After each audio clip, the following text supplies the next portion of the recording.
Salut à tous, bienvenue au podcast d'aujourd'hui. Je suis très content de vous parler du sujet qui est comment l'exercice va aider à soulager la douleur chronique.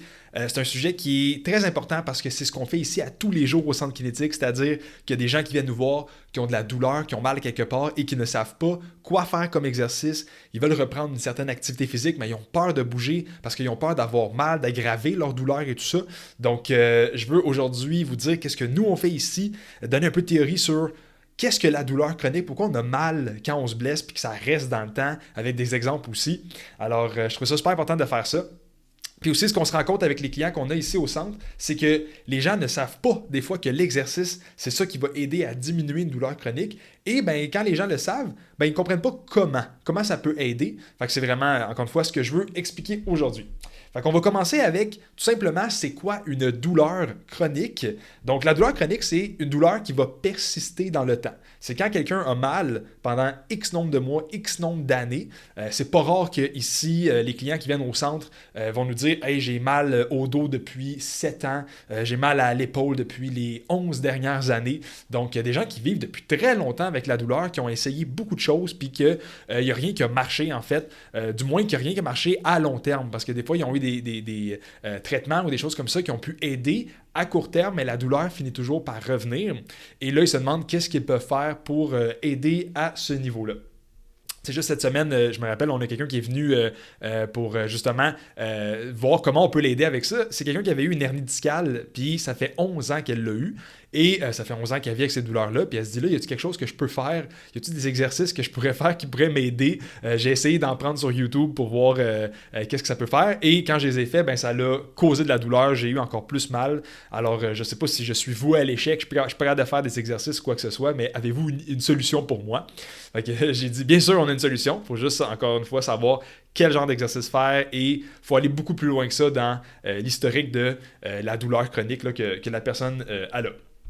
Donc, il y a beaucoup d'études qui ont analysé que, dans le fond, les cas de douleur chronique, que plus le temps avance, moins la douleur a de lien avec la blessure elle-même. Donc, la douleur, elle aurait plutôt rapport avec deux choses. C'est le fait que la personne, elle est déconditionnée physiquement et aussi par rapport à comment le cerveau va interpréter le signal de douleur. Fait que ça, c'est quelque chose qui est vraiment intéressant à savoir. Par exemple, la personne que je mentionnais tantôt qui a eu une hernie discale il y a 11 ans, eh bien, il y a de fortes chances que cette hernie discale-là soit ce qu'on appelle résorbée. Donc, que si on faisait un IRM, là, donc un scan au niveau de son dos, qu'on verrait que, bon, ben c'est pas si pire, ça a l'air d'être tout parfait, tout beau, mais la personne a quand même de la douleur. Alors là, ce n'est pas lié à son hernie discale, mais plutôt à des séquelles de ça, qui est comment le cerveau interprète les signaux de douleur et bien sur le déconditionnement physique que j'ai mentionné tantôt. Ce que je veux faire, c'est qu'on va prendre les deux volets, donc par rapport au comment le cerveau interprète la douleur et le déconditionnement, et on va aller creuser sur ces deux-là pour savoir qu'est-ce qu'il y en est. Fait qu'on va commencer avec le cerveau et le signal de douleur. Fait que la plupart des gens, eux, le savent pas, mais le cerveau va produire de la douleur à partir de plusieurs facteurs.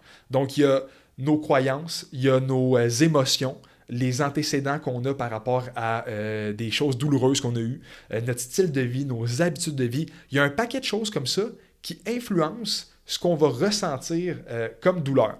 Fait que c'est pour ça qu'il peut y avoir deux personnes qui vont avoir le même genre de blessure, mais qu'il y en a une qui va avoir excessivement mal, une douleur à 10 sur 10, puis l'autre qui a le même type de blessure, mais qui va avoir une douleur à peut-être 2-3 sur 10. C'est parce que ce n'est pas juste au niveau anatomique là, de la blessure que le signal de douleur est envoyé, il y a plusieurs autres facteurs. En fait, c'est multifactoriel par rapport à comment on ressent la douleur.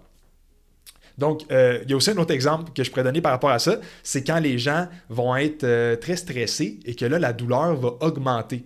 Que ce soit une douleur au dos, aux épaules, aux hanches, aux genoux, peu importe où est-ce qu'il y a de la douleur, ben, les gens qui sont, des fois, il y a une période plus stressée, ben, cette douleur-là va augmenter. Pourquoi? Parce que les émotions viennent affecter ça.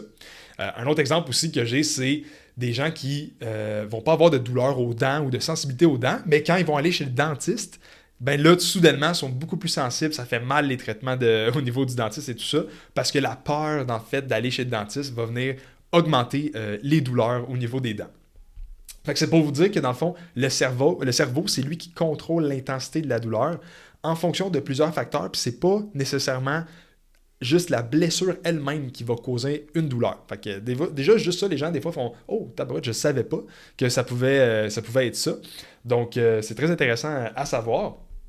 Fait que si je reprends mon exemple de l'hernie discale de tantôt, donc la madame qui est venue pour son hernie depuis X dernières années, là, donc cette personne-là, eh bien, si elle a peur, par exemple, de se pencher vers l'avant, ça se peut que moindrement qu'elle se penche vers l'avant, elle ressente de la douleur, même s'il n'y a rien, même si physiquement, anatomiquement, il n'y a rien qui pourrait être sujet à douleur. C'est juste le fait qu'elle a peur de se pencher parce que ça y rappelle son hernie discale. Et bien là, ça fait qu'il va y avoir de la douleur qui est générée. Fait que dans ce cas-là, c'est vraiment l'émotion de la peur qui crée la douleur. Fait que je vais résumer un petit peu ce que je viens de dire là. Donc, souvent, on a une blessure, que là, il va y avoir de la douleur qui est reliée effectivement à cette blessure-là, mais plus le temps avance, moins la douleur est causée par cette blessure-là, mais plus par comment notre cerveau va interpréter, va être sensible à tous les différents facteurs qui peuvent venir influencer la douleur. Fait que quand on a mal, ça ne veut pas dire qu'on abîme quelque chose. Encore une fois, l'exemple de la personne qui se penche par en avant, se pencher par en avant, ça ne dérange pas du tout. C'est juste que si tu as peur, tu vas ressentir de la douleur, etc. Mais ça ne veut pas dire que tu as abîmé quelque chose en te penchant vers l'avant. Donc, c'est juste parce que tes émotions, tout ça, ont fait en sorte que ça l'a fait monter la douleur. Fait que, puis la douleur, elle est réelle. Là. C'est pas une douleur qui est juste, comme on pourrait dire dans notre tête, quoi que ce soit. C'est la même douleur que quand on s'est blessé. C'est juste qu'il n'y a rien anatomiquement qui ferait en sorte que ça pourrait abîmer ou être aggravé au niveau de cette douleur-là. Fait que nous, ce qu'on fait avec les gens qui ont de la douleur chronique et qui viennent nous voir, c'est qu'on va leur expliquer exactement tout ce que je viens de vous dire. Pourquoi? Parce que les études ont prouvé que plus on est éduqué sur comment ça fonctionne la douleur, qu'est-ce qu'il y en est, c'est quoi les mécanismes derrière ça, plus je vais désensibiliser mon cerveau à envoyer des signaux de douleur qui n'ont pas nécessairement de raison d'être à cause de toutes mes croyances, mes antécédents, mes styles de vie, etc. Fait que nous, c'est ça qu'on va faire, c'est vraiment éduquer les gens sur voici comment ça se passe dans le cerveau par rapport à la douleur, puis après ça, on va avancer avec ça.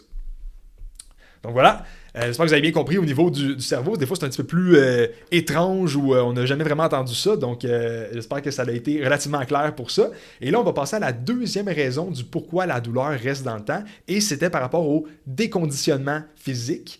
Donc, ce que je veux faire, c'est que, je vais remercier juste un kinésiologue qui s'appelle Ivan Campbell, qui est un pionnier, en fait, au Québec là, par rapport à la douleur chronique et l'exercice. Donc, je me suis beaucoup inspiré de lui pour la suite du podcast avec les notions que je vais vous donner. Donc, je vais vous donner un exemple pour illustrer le déconditionnement physique et l'impact sur une douleur chronique. Fait que je vais prendre une personne, par exemple, qui a eu une douleur au genou. Donc, il y a eu une blessure au genou. Peu importe c'est quoi la blessure, là, elle a eu une blessure au genou. Puis là, suite à cette blessure-là, la personne elle a commencé à moins bouger parce que, bien sûr, elle avait mal à son genou. Donc, elle a commencé à moins bouger pour éviter d'avoir mal.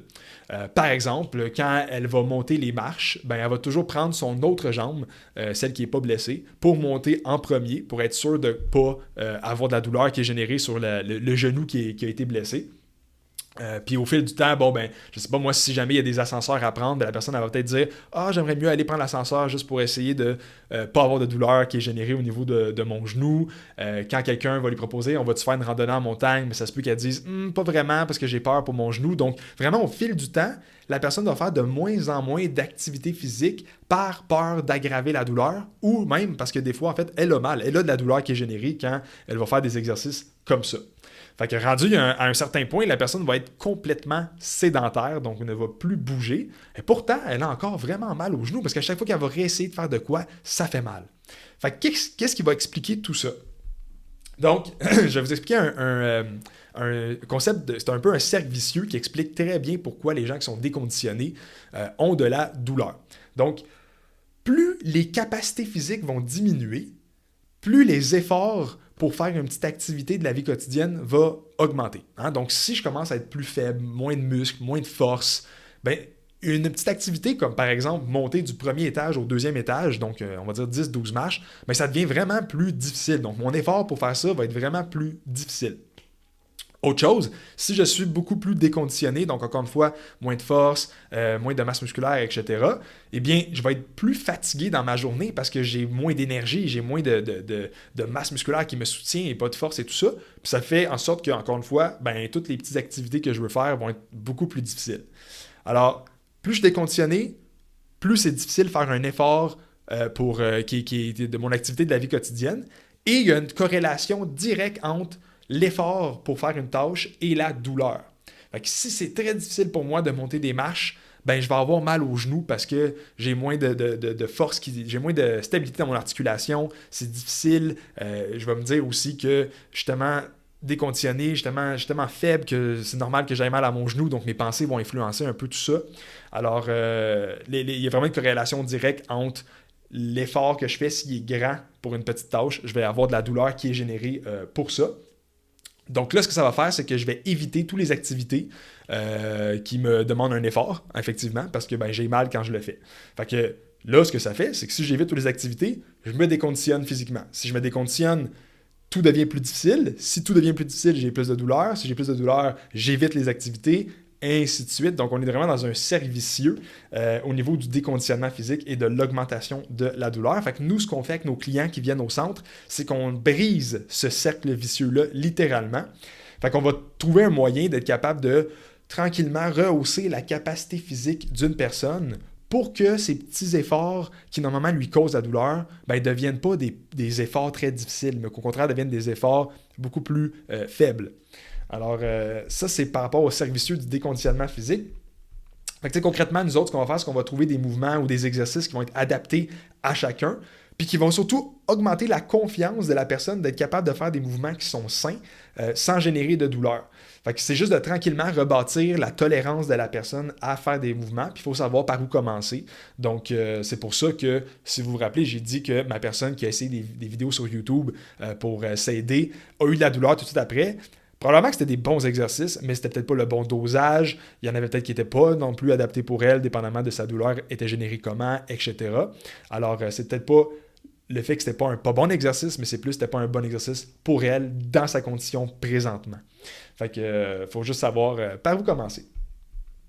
Deux petits concepts que j'aimerais vous expliquer, qui est la kinésiophobie ainsi que les comportements persistants de douleur chronique. Fait que la kinésiophobie, ça c'est quand les gens, justement, vont avoir peur de faire certains mouvements par peur d'aggraver dans le fond, la douleur qu'ils ont. Fait que, même affaire que j'ai mentionné tantôt, j'ai mal aux genoux, je vais commencer à moins monter les marches, même à éviter de monter les marches parce que j'ai peur de me refaire mal en montant les marches. Fait que ça, on appelle ça la kinésiophobie. Puis bien, ça contribue au déconditionnement physique et ça contribue à ce que la douleur augmente au fil du temps. Alors, ça, c'est le concept de kinésiophobie. Donc, si jamais vous vous reconnaissez là-dedans par rapport à c'est vrai que j'évite des activités pour ne pas avoir mal, puis même que je suis rendu très sédentaire, bien, ça se peut que vous êtes ce qu'on appelle nous autres kinésiophobes. À l'inverse, il y a des personnes qui vont avoir un comportement persistant en douleur chronique. Ça, c'est quoi? Ça, c'est des gens qui vont avoir mal, mais qui vont dire, c'est pas grave, je vais quand même me donner à fond dans mes exercices ou je vais faire des affaires qui vont générer de la douleur, mais dans l'espoir que ça va m'aider. Fait que là, eux autres, qu'est-ce qu'ils font? C'est que, par exemple, mon gars qui a mal aux genoux, ben lui, il va tout le temps monter les marches, même si ça fait mal, il va continuer à monter, il va même les monter, les descendre, juste pour essayer de dire que son genou va faire moins mal parce qu'il va devenir plus fort, tu sais. Fait que l'idée est bonne derrière ça, mais en pratique, ça ne marche pas vraiment parce que il y a tellement de douleur qui est générée que le cerveau, lui, devient très sensible à ça. Ça veut dire que plus la douleur elle est générée, plus le cerveau va déclencher ce signal de douleur-là rapidement. Si avant, ça prenait 10 marches pour avoir de la douleur, eh bien là, si je le fais tout le temps, en me disant ça va marcher, mais que j'ai beaucoup de douleur générée, ça se peut que ça prenne 3 marches avant que la douleur apparaisse, ainsi de suite. Donc, on fait apparaître la douleur plus tôt au lieu de la faire enlever. Ça, c'est des gens vraiment qui vont vouloir y aller à fond, là. Donc, il y a les deux côtés, ceux qui évitent, ceux qui vont à fond. C'est intéressant de savoir dans lesquels des deux on est. Puis dans les deux cas, il y a le traitement va être différent. Donc, il y en a d'un côté, c'est de rebâtir la confiance, la tolérance dans le mouvement, puis de l'autre, c'est d'être capable de freiner la personne puis de dire l'intention est bonne, mais en pratique, ça ne marche pas nécessairement. Fait que pour finir ça, je vais vous dire maintenant vraiment comment une douleur chronique va finir par disparaître grâce à l'exercice en tant que tel. En fait, c'est que quand on commence de l'exercice, on augmente nos capacités physiques. Hein? Donc, il y a des périodes qui vont aller super bien. Donc, il y a des périodes, des fois, qui vont arriver que, oh, j'ai comme moins mal, mais la douleur, c'est un peu sous forme de vague. Donc, il y a des périodes où est-ce qu'on va avoir moins mal, il y a des périodes que la douleur va revenir, ensuite que ça redescend, ainsi de suite. Puis, plus on fait des exercices, bien, plus les périodes où la douleur vont augmenter vont devenir très courtes. Donc, si avant, j'avais une journée, pas de douleur, pour 2-3 journées avec de la douleur, ben là, ça se peut que par l'exercice, par le fait que je me conditionne physiquement, ben là, ça devienne une journée que j'ai de la douleur, une journée que j'ai pas de douleur. Fait que là, c'est bien, parce que j'ai un ratio de 1-1 au lieu d'un ratio de 3-1. Et plus on avance là-dedans, plus on va inverser la tendance. Donc, il va y avoir plus de journées où est-ce que j'ai pas mal versus de journées que j'ai mal. Fait que l'objectif d'un programme d'exercice, c'est vraiment d'augmenter les capacités physiques d'une personne pour pouvoir diminuer l'effort que je disais, là, qui est relatif à chacune des tâches, pour faire en sorte que la douleur ne soit plus là. Alors, dans mon exemple de gars avec la blessure au genou, plus ses capacités physiques augmentent, plus c'est facile pour lui de monter les marches, et donc, moins il y a de chances que la douleur au genou soit présente. Un autre exemple que j'aime bien donner, c'est quand quelqu'un a mal au dos, puis qu'on va dire qu'avec cette douleur au dos-là, la personne est capable de soulever maximum 25 livres, sinon il y a de la douleur qui est générée. Ben là, si on réussit à augmenter en fait sa force au fil du temps, donc au lieu d'être 25 livres, ça devient 50 livres, et bien là, la personne, quand elle est à la maison, puis elle fait une tâche, je ne sais pas moi, par exemple, aller ramasser une brassée de lavage, qui peut être, on va dire, 5 livres. Bon, ben avant, c'était 5 livres. 5 livres, c'est quand même beaucoup, là, c'est une bonne brassée de lavage, mais pour l'exemple, on va le garder pareil. Fait que la personne ramasse 5 livres sur son maximum de 25 livres. C'est quand même proche versus ramasser son 5 livres sur un maximum de 50 livres. Donc, l'effort relatif à sa charge maximale, elle est très loin, ce qui fait qu'elle va avoir beaucoup moins de douleur qui est générée au niveau du dos. Donc voilà, c'était comment l'exercice peut soulager la douleur chronique en tant que tel. J'espère que vous avez aimé ça. C'était quand même théorique, beaucoup de notions, puis je vous invite à le réécouter, prendre certaines notes. Mais ce qui est important à retenir, c'est que il y a des solutions en fait pour les gens qui ont de la douleur chronique qui perdure dans le temps. Donc c'est de comprendre comment ça fonctionne dans le cerveau, puis c'est de comprendre aussi comment on peut se conditionner tranquillement pour briser le cercle vicieux là, du déconditionnement, faire en sorte qu'on est capable de mieux bouger puis d'avoir plus confiance dans tout ça. Alors si vous connaissez quelqu'un qui a de la douleur chronique, n'hésitez pas à partager le podcast, un petit story sur les différents réseaux sociaux, c'est toujours apprécié pour nous autres, donc c'est notre petit tip. Alors, j'espère que vous avez bien aimé. Puis sinon, ben, on se voit à la semaine prochaine.